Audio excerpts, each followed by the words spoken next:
untuk mengembangkan Rumah Sakit Sudarso sebagai rumah sakit rujukan dan menjadi memudahkan masyarakat Kalimantan Barat untuk mendapatkan pelayanan, sehingga memang pasien-pasien yang kita tidak mungkin kita tolak, pasien yang masuk IGD yang sifatnya darurat pasti kita layani. Nah, kalau kemudian membutuhkan pengobatan, memang ada layanan berjenjang, mulai dari pratama di puskesmas, kemudian rujukan rumah sakit.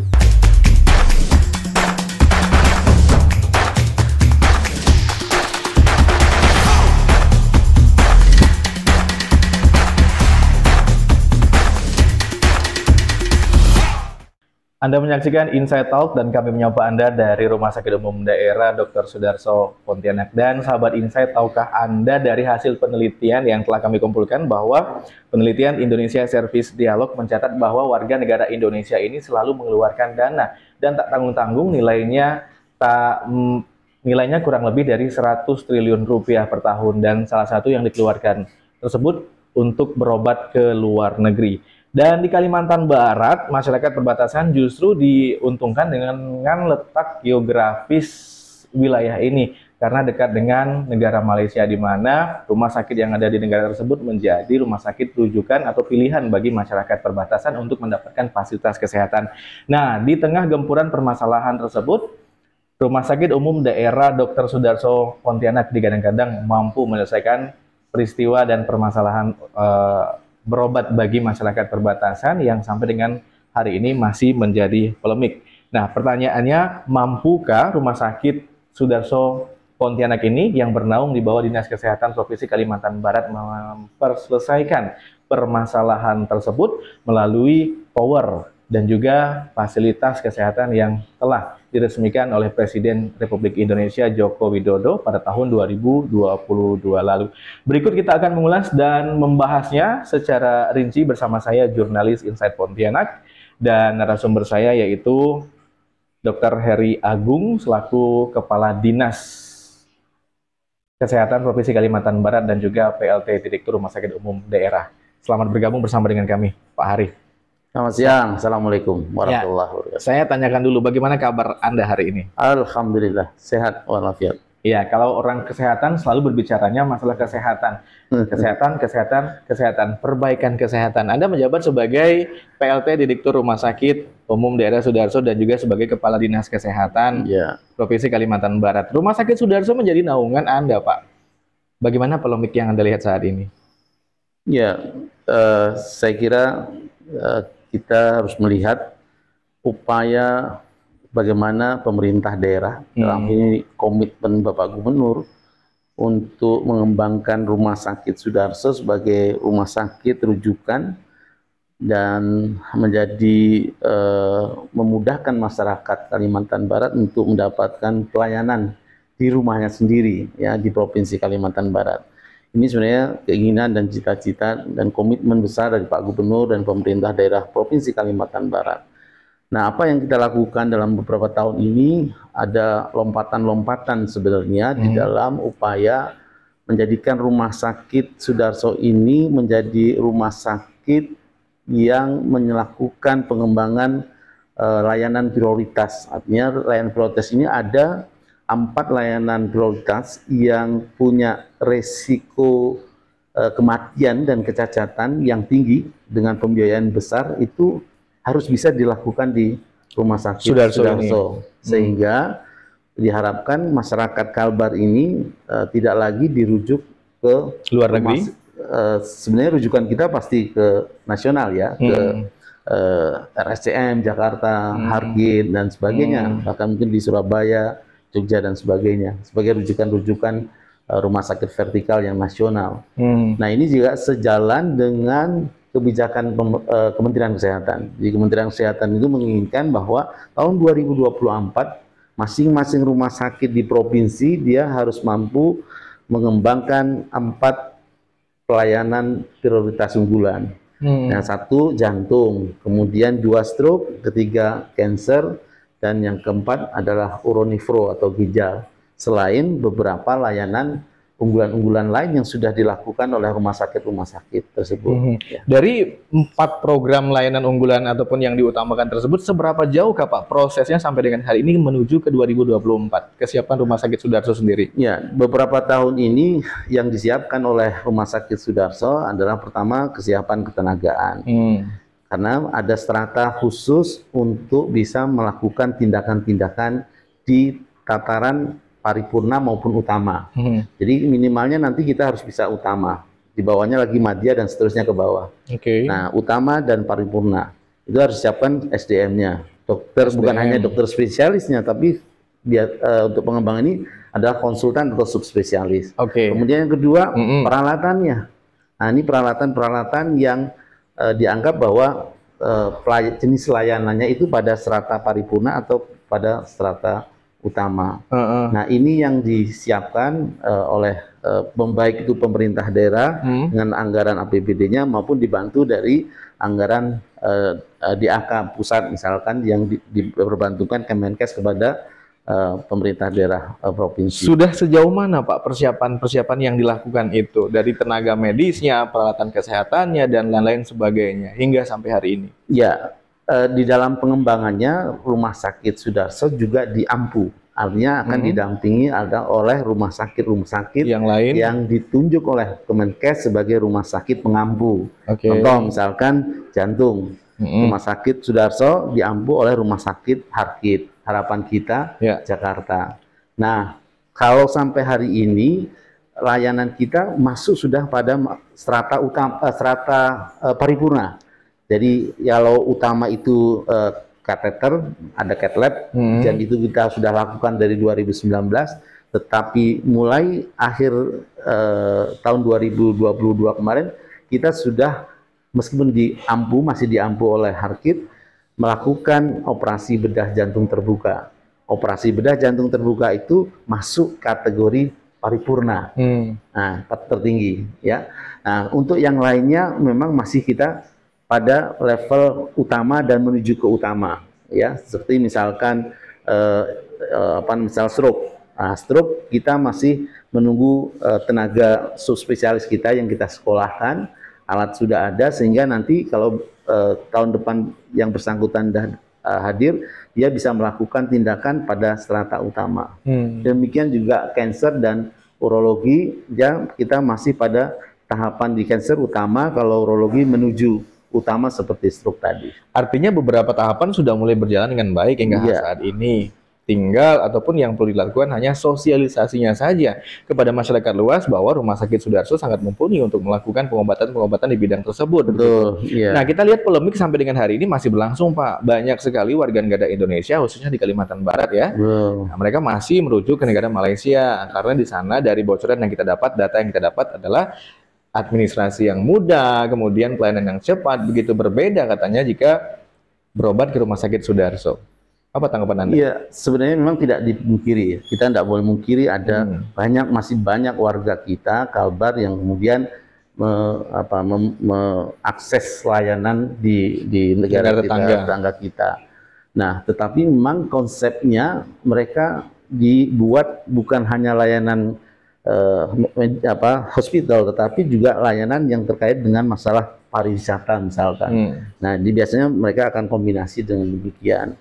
Nah, kemudian hal yang lain lagi, saya kira promosinya cukup kuat ya, cukup kitanya juga promosi ke masyarakat kita juga cukup kuat. Tapi hati-hati, artinya kalaupun promosi biasanya yang berhasil yang dia sampaikan, tetapi banyak juga sebenarnya ya kasus-kasus tertentu yang kembali lagi ke Rumah Sakit Sudarso untuk ditangani oleh para dokter spesialis maupun subspesialis di sini. Artinya tidak semua kemudian cerita indah lah di sana ya. Nah, ini juga harus pandai-pandai juga warga masyarakat kita memahami, mencari informasi yang tepat betul, kualifikasi dari rumah sakit maupun dokter-dokter yang menangani di sana. Ya, kemarin kita tahu bersama sempat booming dan menjadi viral begitu. Ada pasien yang dirawat itu selama 3 hari di IGD, masih dalam tahapan observasi. Bagaimana mekanisme yang seharusnya berapa lama Pak seorang pasien itu harus berada di IGD sebelum dipindahkan ke ruang rawat inap?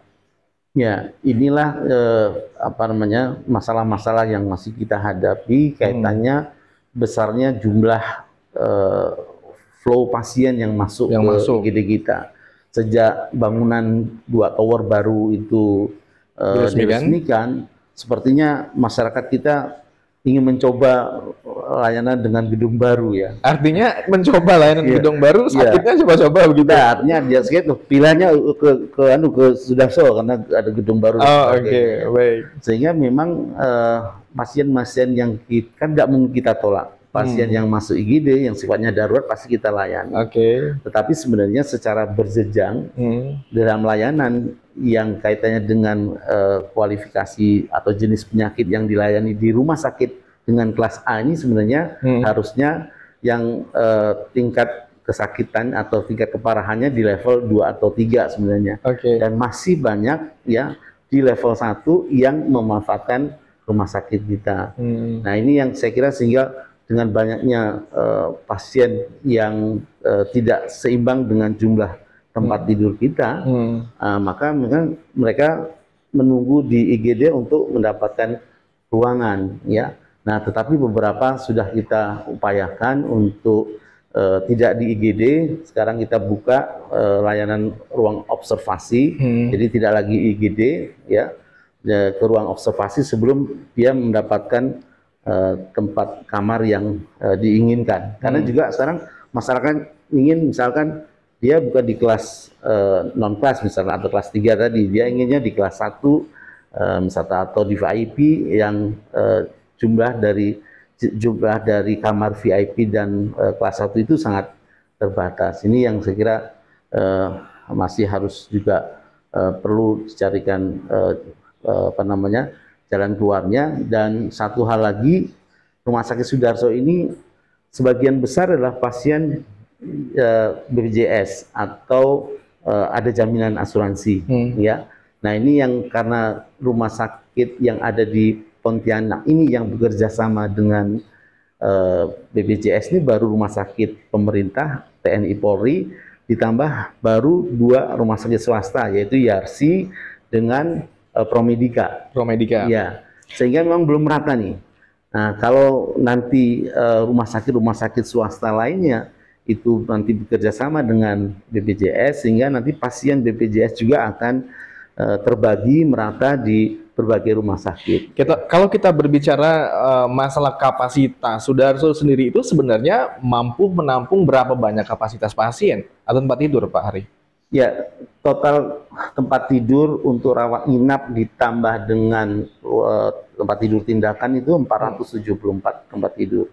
Tetapi yang khusus untuk rawat inapnya saja baru 333 tempat hingga tidur. Hari ini meskipun ditambah dengan tower baru. Ya. Berarti dengan kapasitas sedikit itu diartikan masih belum mampu begitu? Ya, sebenarnya harus di pasiennya didistribusi secara merata sebenarnya. Nah, ini kan masih tertumpu masih tertumpu pasien BPJS itu ke Sudarso dengan tingkat kesakitan yang levelnya dari pertama, kedua, dan ketiga. Nah, dalam apa namanya konsepnya sebenarnya untuk rumah sakit tipe A ini dia jumlah yang di level 1 ini dia harus sekitar 30-40% saja. Sisanya di level 2 dan level 3 sebagai rujukan berjenjang dari rumah sakit tipe C, B, kemudian ke A. Nah, kalau sekarang ini kan di level 3, 2 dan 3 ini lebih dari 50% ya dibandingkan dengan yang di level pertama. Nah, ini yang saya kira perlu pemerataan kasus sehingga masyarakat itu dapat mengakses banyak rumah sakit sebenarnya, tidak hanya tertumpu kepada rumah sakit Dr. Sudarso saja. Edukasi, Pak, kalau saya melihat dari sudut pandang kami, sebenarnya edukasi yang harus dan penting dilakukan. Sebab karena ketidakpahaman dari masyarakat ini, sehingga ketika sakit, mindsetnya adalah Sudarso, begitu. Kenapa? Karena Sudarso yang dilihat adalah kelengkapan dan kapasitas yang besar. Padahal tidak sebanding dengan sakit yang diderita. Sakit yang diderita hanya bisa dikatakan ya sakit biasa, yang sebenarnya bisa ditangani di rumah sakit yang biasa pula dibawa juga ke Sudarso. Ini mungkin yang harus ditingkatkan sosialisasi dan edukasi kepada masyarakat awam seperti itu. Nah, Di samping itu juga masih perlu penguatan rumah sakit kabupaten kota. yap. Ya, jadi memang konsepnya di dalam pengembangan layanan rujukan selain rumah sakit Sudarso sebagai layanan utama dan paripurna di Provinsi Kalbar, ada yang disebut dengan rumah sakit regional sebenarnya. Regional di wilayah-wilayah Ya, tertentu. ini adalah jejaring dari rumah sakit tipe atau kelas A untuk memfilter ya pasien-pasien yang bisa dikerjakan di rumah sakit regional tadi. Ini kita sudah tunjuk rumah sakit regional dan pengembangannya nantinya dia menjadi rumah sakit tipe B harusnya. Yang sudah adalah Singkawang. Singkawang sudah tipe B. Abdul Aziz Singkawang. Kemudian rumah sakit Ketapang. Rumah sakit Ketapang ini sebenarnya secara jumlah dokter spesialis dan peralatan sudah mencukupin, tinggal memang harus dipersiapkan secara penuh dukungan dari pemerintah daerahnya, kemudian dari stakeholder lainnya untuk menjadi rumah sakit tipe B. Kemudian Sanggau ini sebenarnya dari segi ketenagaan sudah cukup karena proses memindah, sedang dia ada perpindahan posisi membangun baru ya gedung rumah sakit ya. Jadi ini masih sibuk dia proses pemindahan, tetapi harusnya ke depan bisa jadi rumah sakit tipe B. Kemudian Sintang ini kan diharapkan rumah sakit di wilayah hulu yang mampu mengampu rumah sakit kabupaten sekitarnya. Nah, kemudian Kota Pontianak sendiri sebenarnya, Kota Pontianak setelah Sudarso maka yang ditunjuk regional adalah Sultan Syarif Abdurrahman. Nah, penguatan menjadi rumah sakit tipe B ini sebenarnya nanti akan menjadi filter pasien-pasien itu tidak harus rujuk ke Sudarso. Nah, contoh misalkan jantung itu regional ini wajib bisa melakukan tindakan medis, kateter atau cath lab jantung, ya. Nah, ini Ketapang sudah ada alatnya, kemudian Sanggau mudah-mudahan tahun ini, Singkawang juga sudah. Nah, kemudian tinggal rumah sakit lainnya, selain alat juga dipersiapkan dokter, bukan hanya dokter jantungnya, tapi dokter jantung intervensi yang bisa melakukan misalkan kateter jantung. Dan itu harusnya juga di rumah sakit regional. Jadi sehingga tidak semuanya menumpuk, tapi yang tidak memungkinkan dilakukan oleh rumah sakit regional baru ke rumah sakit Sudarso. Nah, harusnya ini proses ini yang kalau berjenjang kemudian terfilter dengan baik, maka tidak semua pasien yang masuk itu maunya sudah numpuk di Sudarso. Gitu. Saya mau tanya pendapat Anda terkait dengan BPJS Kesehatan. Katanya kalau orang pakai BPJS itu sakit, berobat, pelayanannya lama, beda dengan umum. Bagaimana pendapat Anda? Itu isu hoax. Kalau kami tidak akan membedakan pasien itu BPJS atau tidak BPJS, ya sama semua, ya kan. Sekarang permasalahan BPJS dengan rumah sakit sendiri sudah tidak lagi. Contoh dulu masalah misalkan klaim yang lama sekali BPJS membayar jasa rumah sakit. Sekarang sudah tidak lagi. Kemudian ada juga beberapa perubahan regulasi terkait dengan kalau dulu kalau dia kelas 3 harusnya kelas 3, kelas 2 atau kelas 1 hanya kelas 2, kelas 1 tidak boleh naik kelas. Kalau sekarang yang tidak boleh naik kelas hanya yang non kelas tadi yang kelas 3. Ya, tetapi kalau dia kelas 1 dia masih kemudian dengan sharing pembiayaan untuk naik ke kelas VIP misalkan itu diperbolehkan. Artinya Pak Heri Anda berani menjamin ya bahwa tidak ada penolakan ataupun tidak ada pembedaan pelayanan. Tidak ada sama sekali. Kalau seandainya dalam pelaksanaannya begitu, dalam praktik kesehariannya ada misalkan begitu, misalkan aktivitas penanganan yang lambat, kemudian ataupun hal-hal tindakan medis yang pernah terjadi di tahun 2022 lalu di mana pasien harus tertahan selama 3 hari di IGD. Ya menurut saya bukan masalah itu kita bedakan itu pasien BPJS atau bukan. Ya karena memang mekanismenya SOP-nya atau memang tempat tidurnya memang masih penuh, belum bisa dipakai. Nah ini kadang persepsi pemahaman antara kami tenaga kesehatan dengan masyarakat kan kadang berbeda dalam hal mensikapi misalkan ketika menjelaskan ditahu bahwa belum bisa masuk kamar karena masih penuh dan sebagainya, atau pengen duluan karena antri misal lama, pengennya duluan gitu kan. Padahal kalau kita minta duluan berarti kita sebenarnya sudah mengambil hak-hak orang yang antri di depannya gitu. Jadi sekali lagi tidak ada pembedaan sama sekali terkait dengan oh ini pasien BPJS dilamakan, oh ini pasien BPJS nanti dulu yang dikerjakan pasien umum dulu. Oke.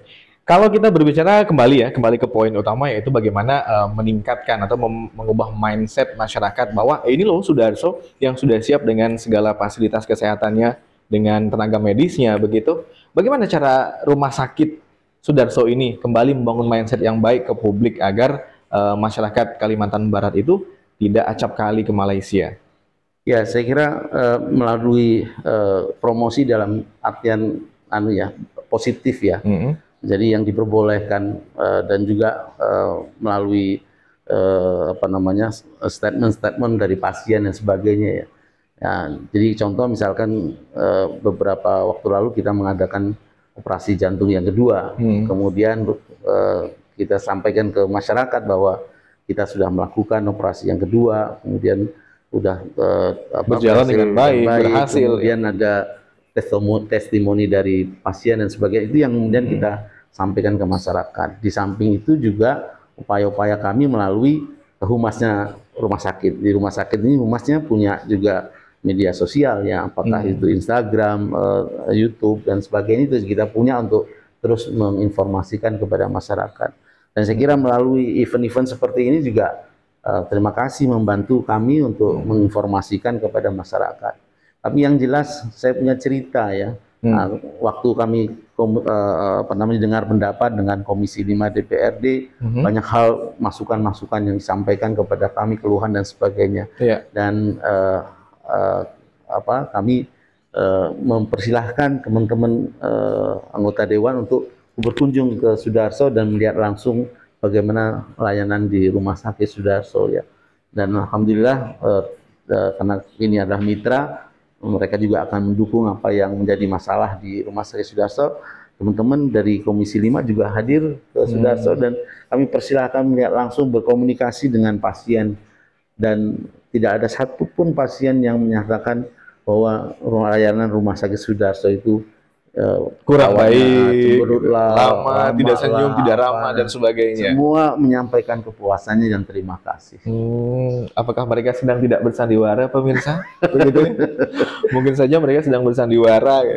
Ini hanya opini ya. Silakan saja. Baik, kalau kita berbicara masalah kapasitas sendiri, kapasitas tenaga medisnya, bagaimana? Sudah mumpuni kah? Ya, untuk layanan rumah sakit tipe A kita sudah memenuhi syarat. Ya. Rumah sakit tipe A ini kan ada 4 layanan utama, kemudian 5 penunjang, kemudian spesialisnya 12 spesialis dan subspesialisnya 13 yang dipersyaratkan. Kita sudah memenuhi semua, tetapi untuk pengembangan pelayanan prioritas tadi memang kita membutuhkan dokter-dokter subspesialis atau dokter-dokter konsultan. Nah, ini yang berproses dalam beberapa tahun ini. Ada yang sudah selesai, yang sudah kita lakukan di layanan jantung, tapi juga ada yang misalkan tadi kayak misalnya unit stroke, masih ada kita menunggu 1 dokter lagi yang sekolah yang nanti dia datang, dia akan memperkuat, meningkatkan jenis layanan stroke misalkan. Nah, ini yang sedang kita lakukan, berproses, sehingga mudah-mudahan target 2024 4 layanan prioritas itu semuanya di atas utama, artinya sudah utama terpenuhi atau paripurna. Kalau paripurna yang jantung ya. Baik, mudah-mudahan kita doakan saja semuanya dapat berjalan dengan lancar gitu, sesuai dengan yang direncanakan hingga tahun 2024. Kita nantikan dan kita catat statement Anda, Pak Heri. Mudah-mudahan ini semuanya bisa terlaksana dengan baik, dan masyarakat yang ada di wilayah Kalimantan Barat jangan ragu ya, seandainya Anda memiliki keluhan-keluhan penyakit ataupun gangguan kesehatan, bisa melakukan pemeriksaan di rumah sakit regional yang ada di daerah Anda. Jika memang perlu melakukan rujukan, maka barulah dirujuk ke Rumah Sakit Umum Daerah Dr. Sudarso. Bukankah begitu, Pak Heri? Baik, saya minta untuk Anda memberikan statement closing, apa yang akan Anda sampaikan ke publik mengenai Rumah Sakit Umum Daerah yang usianya sudah hampir setengah abad. Silakan. Ya, jadi kepada masyarakat sebenarnya dalam pola perilaku hidup sehat, yang penting adalah upaya pencegahan, ya. Kemudian pengobatan itu sebagai upaya akhir. Ya, pencegahan itu dilakukan oleh layanan pratama di puskesmas, ya, di klinik dan sebagainya. Nah, ini yang saya kira perlu masyarakat memahami betul bagaimana perilaku hidup bersih dan sehat. Nah, kalau kemudian membutuhkan pengobatan, memang ada layanan berjenjang, mulai dari pratama di puskesmas, kemudian rujukan rumah sakit. Dan rujukan rumah sakit ini juga secara berjenjang sesuai dengan kemampuan atau kapasitas dari rumah sakit tersebut. Apakah itu statusnya kelasnya atau memang kompetensi dari dokter spesialis yang ada di situ. Nah, oleh karena itu manfaatkan ya akses pelayanan atau jenis layanan yang ada di Kalimantan Barat ini dengan semaksimal mungkin, dan Sudarso selalu siap untuk memberikan pelayanan yang terbaik kepada masyarakat Kalimantan Barat, sehingga harapan kita semua Rumah Sakit Sudarso menjadi tuan rumah yang diakui oleh masyarakat Kalimantan sendiri, mudah-mudahan bisa terwujud dengan upaya kami untuk terus mengembangkan Rumah Sakit Sudarso, baik itu jenis layanannya, ya, kualitas atau mutu layanannya, termasuk tingkat keramah tamahan di dalam memberikan pelayanan kepada pasien dan keluarga pasien. Saya kira itu saja. Baik, Dr. Heri Agung Cahyadi. Terima kasih atas statement closing Anda, dan pemirsa, demikianlah perbincangan kami bersama dengan Direktur PLT, maksud kami, Direktur Rumah Sakit Umum Daerah Dr. Sudarso Pontianak, dan juga selaku Kepala Dinas Kesehatan Provinsi Kalimantan Barat. Selamat menyaksikan siaran kami selanjutnya. Sampai jumpa.